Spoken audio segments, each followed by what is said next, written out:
Ok. Buenas noches, chicas.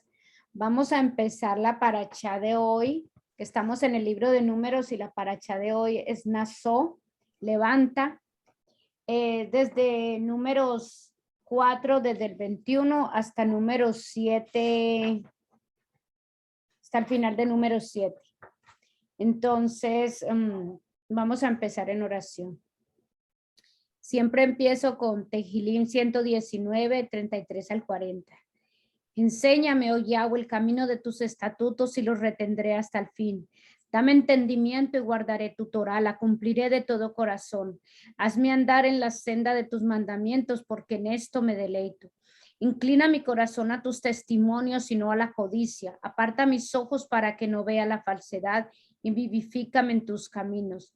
Confirma tu palabra a tu sierva temerosa de ti. Aleja de mí la afrenta, porque tus juicios son buenos. Me he deleitado en tus mandamientos, vivifícame en tu sedec. Isaías 60 del 1 al 2. Levántate, resplandece, porque ha llegado tu hor y el cabot de Yahweh se ha levantado sobre ti. Pues he aquí que las tinieblas cubrirán Ares y densa oscuridad los pueblos. Pero sobre ti se levantará Yahweh y será visto cabot sobre ti. Padre eterno, soberano del universo, te invocamos esta noche, te presentamos esta clase el día de hoy, te invitamos a nuestra reunión para que nos enseñes de tu palabra. Toma el control de nuestra mente, de nuestros cansancios, de nuestro sueño y permítenos esta noche recibir de la manifestación de su misericordia a través de tu palabra. Danos una clase, la clase que nosotros hoy necesitamos aprender, Padre. Te alabamos, tú eres digno de todo honor y gloria. Levántate, Hashem, y que sean esparcidos tus enemigos. Guía nuestros pasos, llénanos de tu gloria.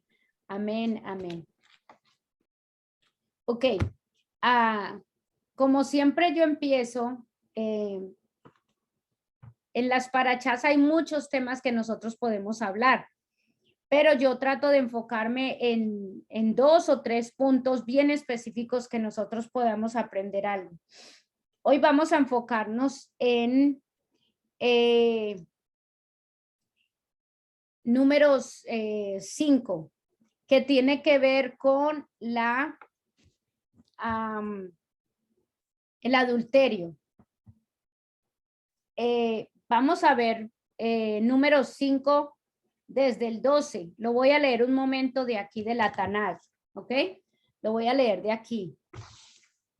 Número 5:12 dice: habla a los hijos de Israel y diles: si una mujer casada se extravía cometiendo infidelidad, y si alguno se acuesta con ella sin que el marido se dé cuenta, ella se ha hecho inmunda. Pero al no haber testigo contra ella por no haber sido sorprendida en el acto, esta contaminación hará que su marido se sienta celoso. O sea que el solo hecho de que haya habido un acto sexual, que la mujer haya tenido un acto sexual fuera del matrimonio, solamente eso ya va a ser, sin el marido darse cuenta, pero el marido ya va a sentir celos, ¿ves? Pero si se siente así, va a empezar a sentir celos, ¿cierto? Pero dice, pero si se siente así, que la mujer haya amancillado, es decir, a los hombres a veces les da celos y uno no ha hecho nada. Ahora, en esa época se usaba mucho que si el hombre se sentía celos, él podía decir, no, es que ella me engañó, ¿cierto? Pero entonces, ¿qué se podía hacer si no era así? Pero esa era una excusa para ellos poder divorciarse y hacer lo que querían hacer. Ahora, el marido traerá a su esposa ante el Cohen y también traerá la 10ª parte de un efa de harina de cebada. No derramará aceite sobre esta ni la pondrá incienso, porque es ofrenda de celos, o sea, es una ofrenda de celos. Recordatorio de la inequidad cometida. Ahora, recuerde que de pronto ella no cometió ninguna inequidad. Y el Cohen hará que ella se aproxime y la coloque ante Yahweh. Entonces aquí empieza a haber un rito de qué pasaría, qué pasa si la mujer está cometiendo o si hay duda en el hombre de que ella esté cometiendo adulterio. Entonces, el adulterio es un tema que es tocado en varias partes de la Biblia y eso es así porque el matrimonio es un modelo muy importante de la relación del Eterno con la humanidad. Para él la humanidad son su esposa y él es el esposo. Esa es la manera que el Eterno en muchas partes en la Biblia vamos a encontrar ese paralelo que el Eterno hace entre el esposo y la esposa, es decir, entre él y la humanidad. De hecho, hay un libro muy interesante que es el libro de Oseas. Hay un libro bíblico en que él pone, el Eterno pone al profeta, uno de los profetas lo pone a que se case con una mujer prostituta. Él lo pone a que se case con ella. Entonces, y la mujer sigue siendo infiel. Después de casada, ella sigue prostituyéndose y todo. Y es el Eterno mostrando físicamente cómo nosotros, la humanidad, somos infieles a Él, aunque Él se mantiene fiel. ¿Sí? Entonces, es lo que el Eterno quiere mostrar aquí. Ahora, el adulterio era un problema muy común en esa época. Pero recordemos que para los israelitas esto era un crimen. En Levíticos, el único castigo viable para el adulterio era la muerte. Recuerde que en Levíticos decía algo así, que si había adulterio, entonces la persona, la mujer era apedreada hasta la muerte, si había testigos. En Levíticos se asumía obviamente que la esposa siendo atrapada, porque recuerde que tenía que haber un testigo, era atrapada en el mismo acto de la infidelidad. Entonces, como había un testigo y el testigo era el que iba y acusaba y el que tiraba la primera piedra para que matara a la persona. Pero aquí en número 5 es algo un poco diferente. El esposo sospecha o está celoso. Por lo tanto, no es que la pilló, no es que la encontró en el acto. No, él sospecha o simplemente sintió celos. Entonces, aquí es diferente. Entonces, aquí el Eterno le va a hacer un juicio a la mujer. ¿Sí? De hecho, aquí dice,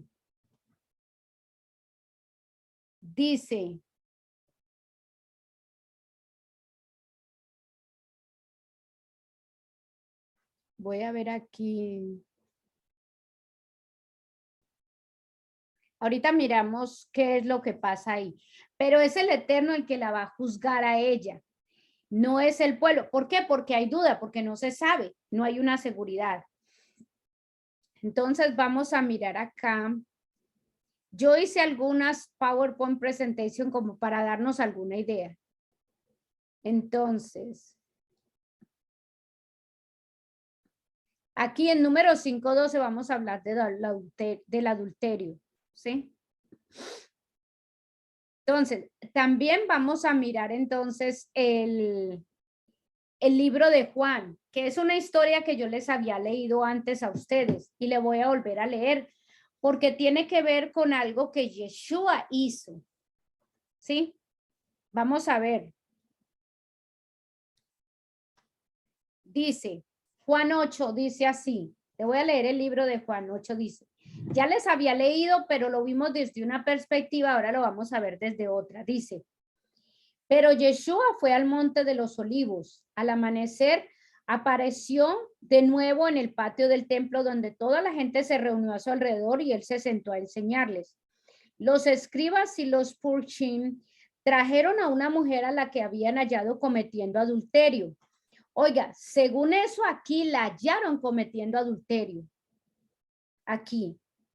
Y la obligaron a colocarse en el centro del grupo. Entonces le dijeron a él, Rabí, a esta mujer la han pillado en el acto mismo de cometer adulterio. En nuestra Torah, Moche manda que una mujer así debe ser apedreada. ¿Qué dices tú al respecto? Esto es lo que dijeron con el propósito de tenderle una trampa para que tuviese motivos para presentar cargos en su contra. Pero Yeshua, o sea, Todo esto era simplemente una prueba para ver si Yeshua decía, no, porque Yeshua era un seguidor de la Torá y él cumplía las leyes y preceptos de la Torá. Pero entonces aquí querían probar a Yeshua. Entonces, si Yeshua decía, no, pues yo la dejo libre o algo, no cumplía los preceptos de la Torá, pues entonces ellos iban a tener una razón en contra de Yeshua. Entonces dice, esto lo dijeron con el propósito de tenderle una trampa para que estuviese motivos para presentar cargos en su contra. Pero Yeshua se inclinó y comenzó a escribir en el polvo con su dedo. Cuando ellos siguieron interrogándole, se puso derecho y les dijo, el que no tenga pecado, que sea el primero en tirarle una piedra. A continuación volvió a inclinarse y a escribir de nuevo en el polvo. Al oír esto, empezaron a marcharse uno por uno, mientras los más mayores, hasta que quedó solo con la mujer que estaba aún allí. Poniéndose de pie, Yeshua le dijo, ¿dónde están ellos? No te ha condenado nadie. Ella le contestó, no, señor, nadie. Yeshua dijo, tampoco yo te condeno. Vete ahora, pero no peques más. ¿Sí? Entonces, este es otro caso de adulterio, pero en este caso se supone que ella sí fue culpable porque dice que fue encontrada en acto de adulterio. Ahora, ¿qué pasa en el número 5? El número 5 es un poco diferente porque el esposo duda que haya tenido el esposo tiene celos, es decir, está pensando que posiblemente, pero no está seguro. Entonces, ¿qué hacen? Se la lleva ante el sacerdote y entonces el sacerdote va a presentar a esta mujer ante Dios para que sea Dios el que la juzgue. Entonces, ¿qué es lo que pasa? El ritual es el siguiente, dice. El esposo está celoso y trae a su esposa de la que sospecha al sacerdote, junto con la ofrenda de cebada, que eso es lo que dice ahí. La mujer es llevada por el sacerdote y puesta frente al tabernáculo, lo cual significa que es, bueno, traerla ante el Eterno. Mira que hay una similaridad, por eso estoy haciendo como un paralelo. Ellos trajeron a la mujer ante Yeshua, aunque ellos no estaban pensando que Yeshua era Dios, pero mire que hay similaridad. La trajeron ante Yeshua y aquí la mujer la tenían que traer ante el Eterno. Entonces, el sacerdote pone agua santa en un envase especial. Entonces, realmente, ¿qué él está poniendo? El agua santa realmente, recuerde que nosotros hablamos del agua viva, ¿sí? El agua santa realmente es el agua viva, porque el agua la traían ¿de dónde? De los riachuelos, del agua que corría. Y eso era lo que los sacerdotes usaban para hacer las cosas en el templo. Entonces, aquí lo que dicen del agua santa es el agua viva. Y nosotros dijimos que Yeshua era ¿qué? Que Yeshua también era el agua viva, ¿sí recuerdan? Entonces, se la están presentando a Yeshua. Señora. Sí, entonces el agua santa en un vaso especial y tierra del piso del tabernáculo. ¿Por qué la tierra del piso del tabernáculo? Porque recuerde que la tierra del piso del tabernáculo ahí era donde el Eterno se manifestaba, por lo tanto esa tierra era tierra santa. Ahora, otro paralelo con Yeshua. A Yeshua le traen a la mujer y Yeshua empieza a escribir en la tierra, ¿sí? Mire que ahí dice que volvió a inclinarse, a continuación volvió a inclinarse y a escribir de nuevo en el polvo. Ahora, si Yeshua es Dios, Yeshua en la tierra que está alrededor de él es tierra santa y Yeshua estaba escribiendo en tierra. Si ven que hay paralelos parecidos entre el rito que se tiene que hacer en número 5 en la mujer que está acusada de pronto de adulterio, con lo que le pasó a Yeshua con la mujer acusada de adulterio. Ahora, el sacerdote luego, entonces, el sacerdote le da a la mujer la cebada y le suelta su cabello. El sacerdote luego se para delante de la mujer mientras aguanta la vasija con agua santa y recita un juramento. Y la mujer está de acuerdo a las provisiones del juramento al decir amén, amén. Porque eso es lo que dice, ella debe decir. En número 5:22 dice, y entren en tus entrañas estas aguas portadoras de maldición y hagan hinchar tu vientre y caer tu muslo. Y la mujer dirá amén, amén. ¿Sí? Entonces, el sacerdote entonces luego dice, el sacerdote luego escribe el juramento que acaba de pronunciar y luego lava las letras de tinta fresca que acaba de escribir en la superficie a la misma vasija que aguanta el agua y la tierra santa, porque el sacerdote le mete agua, a esa agua le pone la tierra santa. Y mira que Yeshua es el agua viva.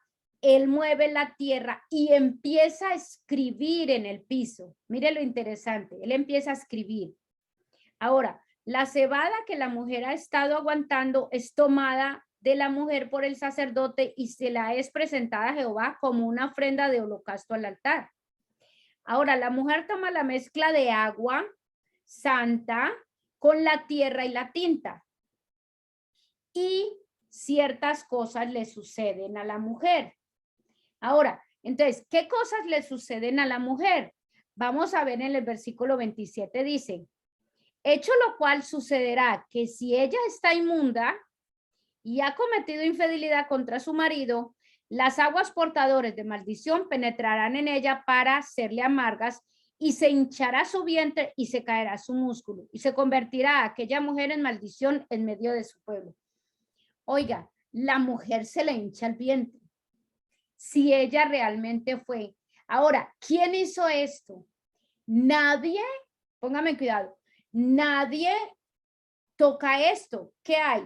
El agua tiene agua de corriente, agua que corre. Se le echa tierra del templo porque es tierra santa. Se hace la oración, ¿sí? Donde ella dice amén, amén, cuando termina. Y ya, ella se toma eso, piensa en eso, y si ella fue infiel, el vientre se le hincha. Sí. Entonces, ¿quién hizo eso? Y ella está presentada ante Dios. Entonces, aquí no hay alguien que hizo un brebaje especial, porque no es algo, ¿sí? Pero, ¿cómo se van a dar cuenta? Entonces, es algo que el Eterno hace sobre ella, si fue infiel. Y mire, se le hincha el vientre. El vientre de nosotros representa muchas cosas, ¿sí?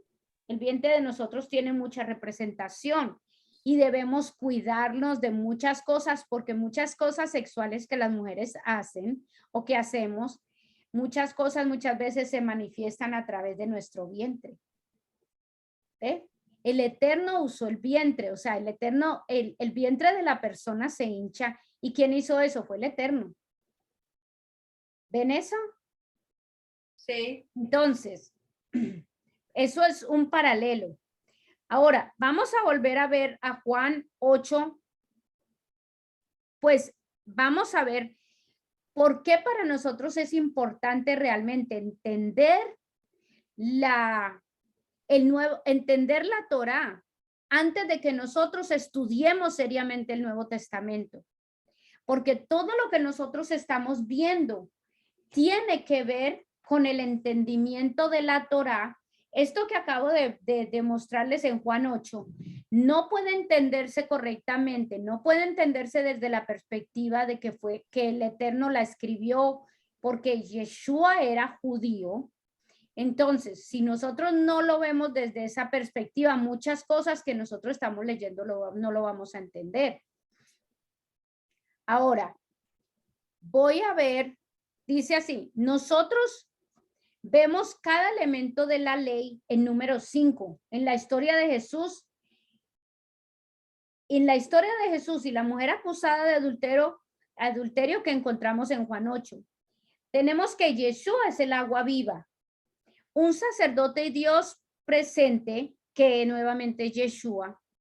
Polvo santo, Jesús estaba actualmente en el templo y se nos dice que había polvo en el piso, porque recuerda, y escribió, Jesús estaba inexplicable y misteriosamente escribiendo en el polvo con los dedos, con sus dedos. La mujer fue ciertamente traída delante de Dios. Cuando ellos, miren el dibujo, cuando ellos presentan a la mujer ante Yeshua, la están trayendo ante Dios. Entonces, el requisito de número 5, cuando yo fue traída delante de Yeshua, aun cuando aquellos que la trajeron no lo sabían, Jesús está escribiendo en el polvo porque, como Dios, él hizo lo mismo, la misma tierra donde él se sentó y es santa. ¿Qué estaba escribiendo Yeshua? Pues no lo sabemos, ¿cierto? Pero es posible que estuviera escribiendo el nombre de Dios. Porque mire que esas son las cosas que en número 5 el sacerdote prepara para darle a la mujer. ¿Ves?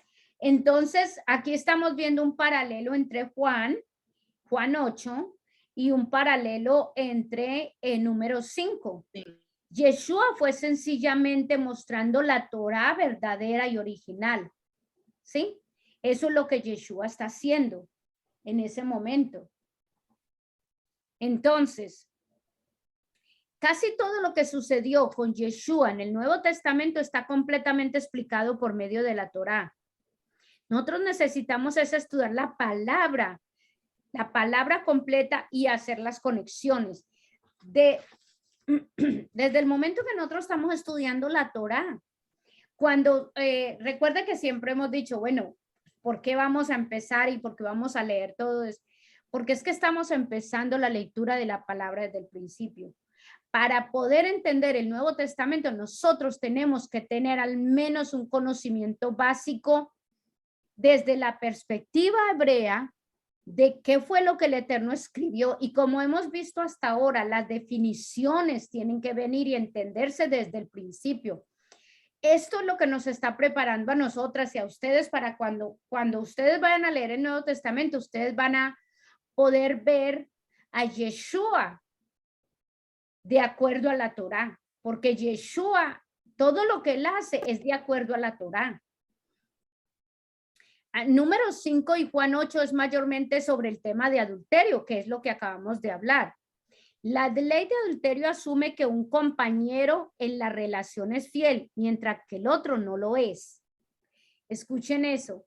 La ley de adulterio, esto fue lo que les dije ahora. El matrimonio es la institución que el Eterno diseñó para explicar y demostrar la relación entre él mismo y la humanidad. La ley de adulterio asume que un compañero en la relación es fiel, mientras que el otro no lo es. ¿Ok? Tengamos en cuenta en eso. Para poder definir infidelidad, una persona tiene que ser fiel. Pongámosle cuidado a eso. Tiene que haber una persona fiel. Tiene que haber alguien fiel para poder definir infidelidad. Y es desde la perspectiva del Eterno. Les voy a leer Oseas, no tienen que ir ahí, pero les voy a leer Oseas 4. Mire lo que dice Oseas 4. Oseas es uno de los libros de los profetas menores en la Biblia, por si después lo quiere usted leer. Es Oseas 4:14, dice así. El Eterno dice esto: yo no castigaré a tus hijas cuando actúan como rameras, ni a tus nueras cuando cometen adulterio, porque los mismos hombres se van con rameras y sacrifican con prostitutas. Sí, un pueblo sin entendimiento caerá en la ruina. ¿Qué es lo que está queriendo decir el Eterno? Si el hombre es infiel, entonces la infidelidad de la esposa no amerita ningún castigo. Eso es lo que está diciendo aquí. ¿Ves? O sea, si el hombre fue infiel, entonces yo no puedo decir que la esposa fue infiel, porque es que no hay, ahí ya no está la definición de infidelidad, de fidelidad. ¿Sí? No hay definición de infidelidad. ¿Por qué? Porque el esposo no fue fiel. Entonces a ella no se le puede juzgar como infiel. Sí me hago entender que eso es lo que el Eterno está diciendo aquí. Yo no castigaré a tus hijas cuando actúen como rameras, ni a tus nueras cuando cometan adulterio, Porque, o sea, aquí dice por qué no las castiga, porque los mismos hombres se van con rameras y sacrifican con prostitutas. ¿Ven eso? ¿Por qué? Porque ahí la definición de fidelidad. ¿Y por qué les estoy haciendo énfasis en esto? Porque tiene que haber alguien fiel para poder definir la infidelidad. Entonces, el Eterno es el que es fiel. ¿Ven? El Eterno sí es fiel. Nosotros tenemos que vivir y creer en la fidelidad del Eterno hacia nosotros. Porque Él nunca va a ser infiel. Él nunca nos va a fallar. Entonces, ¿quiénes somos los que somos infieles? Los que fallamos, nosotros. Por eso la infidelidad sí se da. Y a través de toda la historia de la Biblia y todas las lecturas que nosotros hacemos de la Biblia, el Eterno muestra cómo nosotros hemos sido infieles con Él. Cómo la humanidad ha sido infiel. Cómo el pueblo de Israel, que fue el pueblo elegido por el Eterno, fue infiel con Él, cuando Él nunca ha sido infiel. Porque tiene que haber alguien fiel para que si el otro es infiel pueda definirse infidelidad. Y el Eterno es el que es fiel. ¿Sí ven por qué les estoy haciendo énfasis con que tiene que haber alguien fiel? Entonces, ¿por qué? Porque el matrimonio es la institución que el Eterno diseñó como manera para explicar y demostrar la relación entre él mismo y la humanidad. ¿Sí? La definición de lo que adulterio resume y cuáles son los efectos y consecuencias del adulterio son puestos en la Torá para proteger la institución del matrimonio ordenadas por el Eterno. El adulterio en un matrimonio humano es romper la fe entre el esposo y la esposa. Eso es lo que es el adulterio. Romper la fe entre el esposo y la esposa. Cuando yo estoy en un matrimonio, yo tengo fe que mi esposo me es fiel, ¿cierto que sí? Es esa, o sea, y si no, no estoy casada. ¿Sí? Porque si yo estoy pensando que no, que me es infiel, entonces imagínense. Entonces, somos infieles. Si somos infieles, rompemos la fe con el Eterno. Cuando nosotros adoramos, ¿cuándo? ¿Cuándo hacemos eso? Cuando nosotros adoramos a otros dioses. Somos infieles. Y el pueblo de Israel cayó en infidelidad muchas veces. Desde el momento en que salieron de Egipto, recuerden el momento en que empezaron a adorar el becerro, ellos fueron infieles al Eterno. Y toda la historia de Israel muestra su infidelidad con el Eterno. Cuando empiezan a adorar a otros dioses, porque debemos adorar. Por eso él hizo énfasis, tanto énfasis con el pueblo de Israel, se dio a conocer, yo soy el único y verdadero Dios. Porque en el momento en que nosotros tenemos a Dios y tenemos otros dioses, entonces ya somos infieles. ¿Sí? Es como yo tener mi esposo, pero también tener un amigo por aquí, un amigo por aquí, ¿sí? Eso es infidelidad. Pues nosotros muchas veces hacemos eso con el Eterno. ¿Cuándo? Ahora, no necesariamente porque yo diga que creo en otro Dios, porque muchas veces, ¿qué es un Dios para la gente? Un Dios para la gente es cuando nosotros ponemos a alguien como nuestra prioridad. A veces nuestros hijos son nuestros dioses. A veces el dinero es nuestro Dios o el esposo es nuestro Dios. Cuando una persona dice, ay, me muero si mi esposo me deja, yo no podría vivir sin él, eso es idolatría. Eso es idolatría. ¿Por qué? Porque es que a mí, ¿quién me dio la vida? El Eterno. La vida se la debo a él.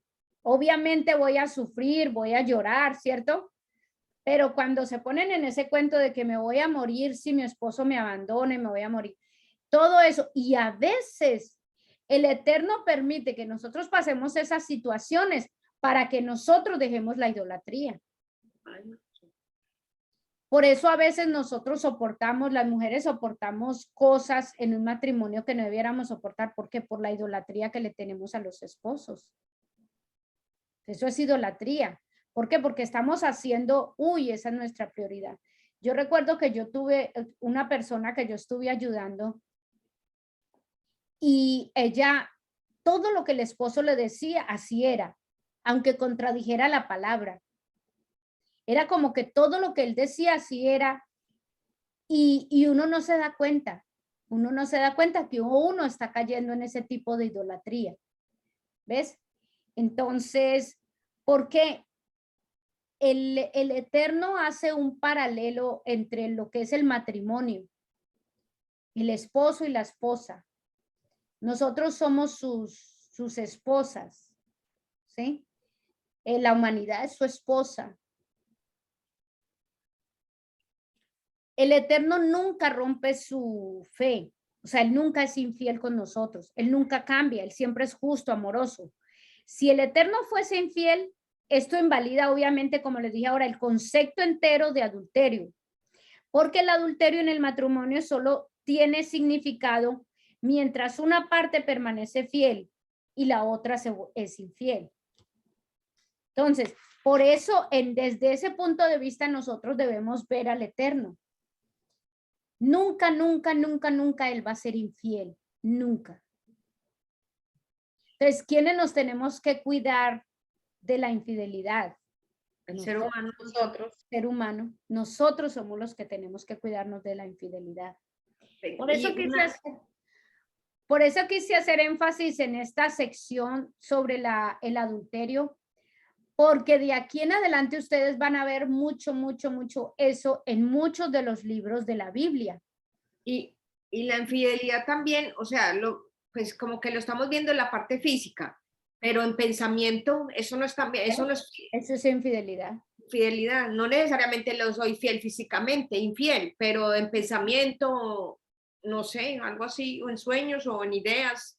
Sí, sí, sí, porque mire que el mismo Yeshua decía, desde el momento en que tú miras a una mujer y la deseas, ya está siendo infiel. Es que no es, y mire, no es el acto mismo de haberlo hecho, es el pensamiento mismo. ¿Por qué? Porque ya en tu mente y en tu corazón, tú ya estás siendo infiel. Ay, pero eso como humanos, como que a todos nos pasa, porque es difícil controlar eso. A todos nos pasa. Y Gloria dice, es difícil controlarlo, pero obviamente porque nosotros hemos vivido y aprendido y hemos crecido desde esa manera de ver las cosas y pensar.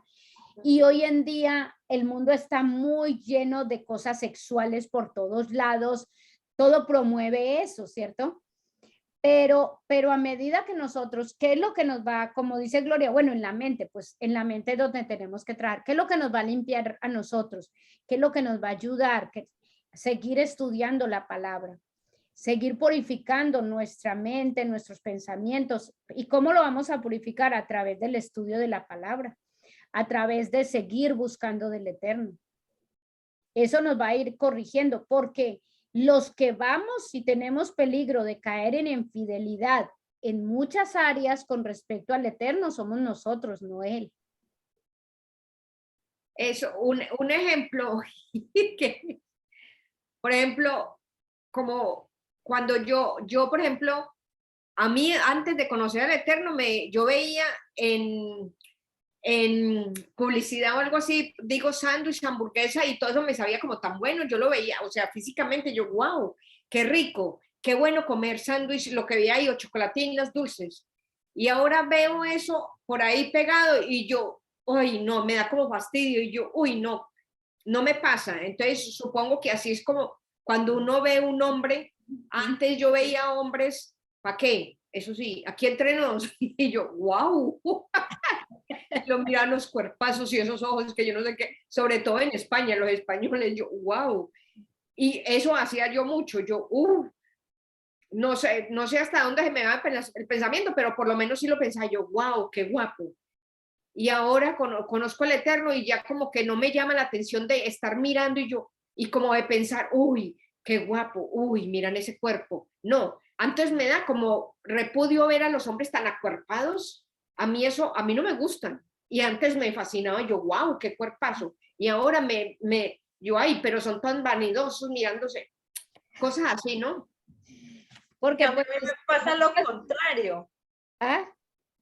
a mí me pasa lo contrario, yo veo o sea, yo veo los hombres y todos los veo feos, el único lindo es el mío.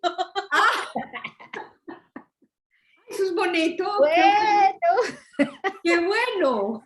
Yo digo, uy, no, o sea, no, y pues uno lo mira, ¿no? De pronto, porque el tipo de pronto se cree mucho y como que siente que de pronto lo están mirando, entonces como que yo digo, uy, no. Y volteo a mirar el mío, yo digo, no, ninguno como el mío. Ay, qué bonito. Eso sí está buena. no, Gloria, Pues miren Gloria, que feos y que el único guapo es el uno. Ay, no me la sabía. eso es típico de recién casada. Recién, Gloria. Ay, ya, ya, ya. Ah. Sí, sí, sí. Bueno, mira, porque simplemente es lo que Gloria dijo ahora con el ejemplo de que la hamburguesa y que no se quede a la comida. Eso es lo que se espera que nosotros lleguemos en muchas áreas de nuestra vida, que nosotros lleguemos como a rechazar el pecado. No que yo diga, ay, no, o sea, no que yo me niegue a mí misma queriendo pretender que no me interesa, queriendo, no, que llegue realmente dentro de mí un rechazo al pecado. Es lo que realmente se espera, que llegue dentro de mí un rechazo al pecado. Entonces, voy trabajando hacia la fidelidad con el Eterno. Pero eso es un proceso, ¿entiendes? Ahora, entonces, otro tema que vamos a ver aquí rápido y sencillo es la bendición arónica. La bendición que el Eterno le dice y es en número 6,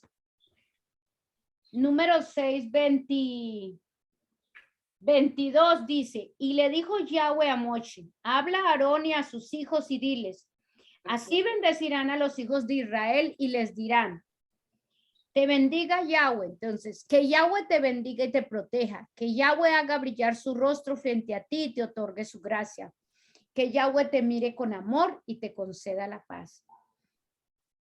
Aquí es la bendición que el Eterno pone sobre su pueblo. La misma para el Eterno, la bendición involucra acción. Cuando el Eterno bendice, la palabra bendición involucra verbo, quiere decir verbo, es decir, acción. Porque Dios sintiéndose bondadoso hacia nosotros no es una bendición.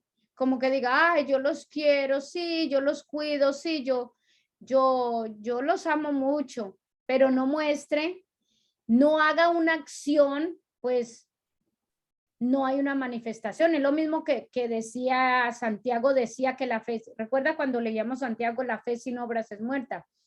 Muchas definiciones en la Biblia no son como nosotros lo creemos, porque nosotros tenemos definiciones erróneas de las cosas, pero bíblicamente, por ejemplo, la definición de amor. El amor puede ser la palabra más incomprendida y mal entendida en la Biblia entera, ya que en hebreo la palabra amor no era una emoción, la misma era una acción. Yo recuerdo que yo le dije una vez al pastor, le pregunté, creo que le preguntaba a un pastor le preguntaba que era amar al Eterno, que cómo yo realmente amaba al Eterno. Yo decía, bueno, porque yo me siento y yo pienso en él y yo me siento, y yo quiero pasar tiempo con él y estoy ahí sentada y yo siento que lo quiero mucho. Entonces es como, él me decía, es como un sentimiento, ¿cierto? Porque para nosotros el amor en general nosotros lo definimos en esta área, en este lugar del mundo, nosotros lo definimos como una emoción simplemente. Pero bíblicamente la palabra amor es una acción. De hecho, el Eterno Yeshua dice, el que me ama, me obedece. Es una acción. Sí, sí. El que me ama, me obedece. Es una acción. Nosotros no podemos simplemente decir, ay, yo te amo al esposo, yo te amo cuando con mis acciones estoy mostrando lo contrario. Aquí en la iglesia occidental, nosotros decimos que amamos, pero nosotros no lo vemos como un verbo. La palabra amar, desde la perspectiva bíblica, es un verbo, es decir, es una acción, ¿sí? Cuando el Eterno dice que nos quiere bendecir, ¿sí? Cuando Él dice que nos quiere bendecir, esta es la manera como Él define la bendición. La bendición bíblica es el Eterno confiriendo sobre su pueblo las cosas que Él cuenta como importantes y buenas para nosotros. Oiga, escuche esto. Mire la definición. El Eterno confiere sobre su pueblo las cosas que Él cuenta como importantes y buenas para nosotros. No es una bendición que yo diga, uy, el Eterno me bendijo porque me dio el carro del año. El Eterno me bendijo porque no. La bendición desde la perspectiva bíblica es buena salud, tierra, que cuando digo tierra quiero decir que la persona tiene donde vivir, seguridad, ¿sí? Que puede sentirse tranquilo y seguro donde está. Suficiente comida, tiene su comida para vivir sin tener que aguantar hambre. Y tiene hijos. Eso es lo que el Eterno define como bendición.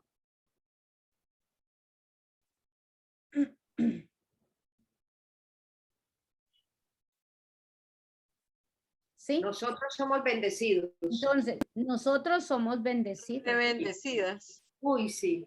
Buena salud. Buena salud.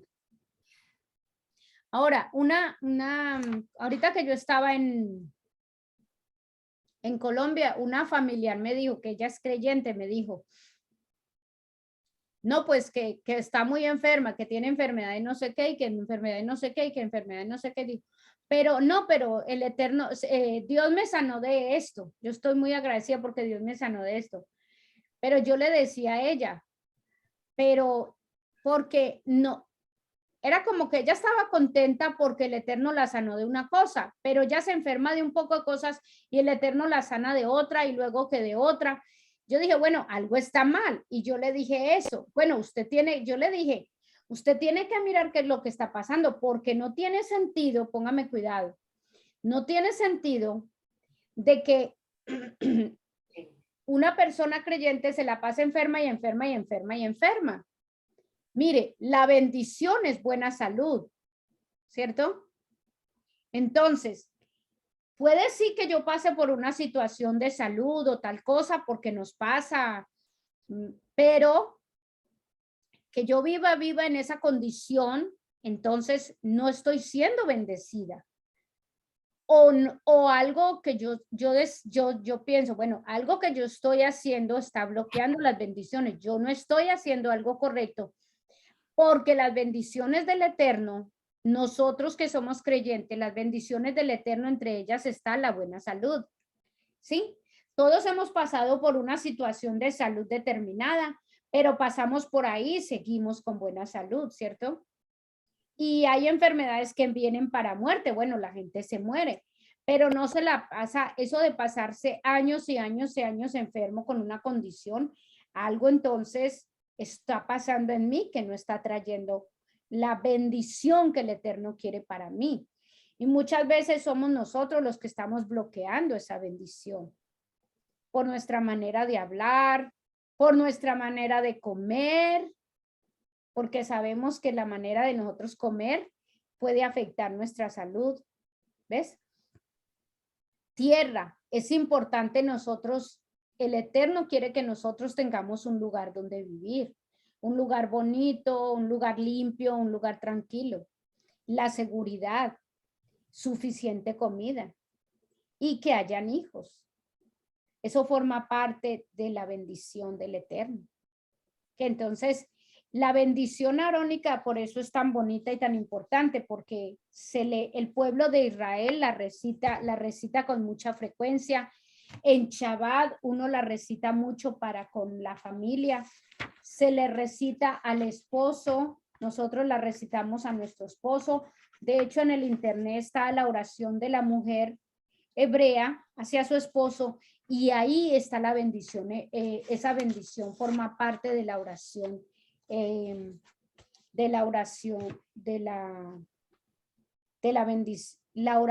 la bendición hebrea forma parte de la oración que la mujer hebrea le hace a su esposo.